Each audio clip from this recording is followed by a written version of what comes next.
Doctor Babasaheb Ambedkar विद्यापीठातील PhD paid 2024 प्रक्रियेला 2 वर्षांपासून प्रलंबित असल्याने संशोधक विद्यार्थ्यांनी प्रकुलगुरूंना निवेदन देण्याचा प्रयत्न केला, मात्र प्रकुलगुरूंच्या वैयक्तिक सहाय्यकाने भेटता न येण्याचे सांगितले।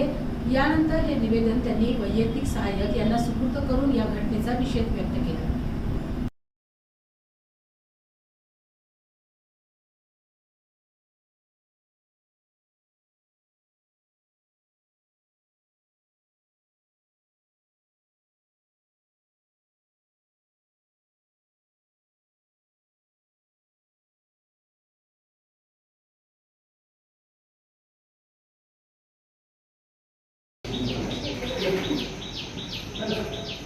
डॉक्टर बाबासाहेब आंबेडकर मराठवाडा विद्यापीठ छत्रपती संभाजीनगर या विद्यापीठाची पीएचडीची प्रक्रिया 2024 ला सुरू झाली होती। 1 जुलै 2024 ला नोटिफिकेशन निघालेलं आहे आणि आता या 1 जुलै 2026 ला तब्बल 2 वर्ष पूर्ण होत आहेत, मात्र विद्यार्थ्याला अद्यापही प्रोव्हिजनल कन्फर्मेशन लेटर मिळालेलं नाही।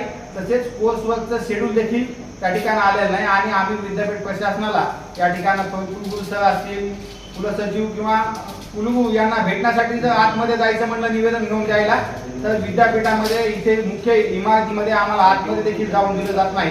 इथे कुलूप लावून घेतलं जातं, त्या गेटला कड्या मारल्या जातात, म्हणजे विद्यार्थ्यांना भेटतही नाही। आणि एकीकडे ऍडमिशन साठी इथे नवीन ऍडमिशन एक्सपो ते त्या ठिकाणी सुरू करत आहेत आणि विद्यार्थ्यांनी ऍडमिशन घ्या असं म्हणतात। विद्यार्थी कसे ऍडमिशन घेतील जर तुम्ही विद्यार्थ्यांना भेट द्यायलाच तयार नाहीत, विद्यार्थ्यांच्या समस्या ऐकायला तयार नाहीत, जाणून घ्यायला तयार नाहीत, विद्यार्थ्यांना वसतिगृहाबाहेर हाकलून देतात, तर मग विद्यार्थी कशाला इथं शिकायला येतील। पीएचडीचा सबमिशनचा कालावधी हा मिनिमम 3 वर्षाचा असतो, मात्र इथं 2 वर्ष फक्त प्रक्रियेला लागत आहेत। तर विद्यापीठ प्रशासनाचा हा अनागोंदी कारभार कधी संपणार आहे। 1436 विद्यार्थीचा संशोधक विद्यार्थ्यांचा हा प्रश्न आहे, हा प्रश्न मार्गी लागणार आहे की नाही। या विद्यार्थ्यांनी उच्च शिक्षणाचं स्वप्न त्या ठिकाणी आता सोडून द्यायचं का, असाही प्रश्न उपस्थित झालेला आहे। विद्यार्थी निराश झालेले आहेत, हताश झालेले आहेत आणि त्यांना या ठिकाणी शिक्षण सोडून द्यायची वेळ या ठिकाणी आलेली आहे।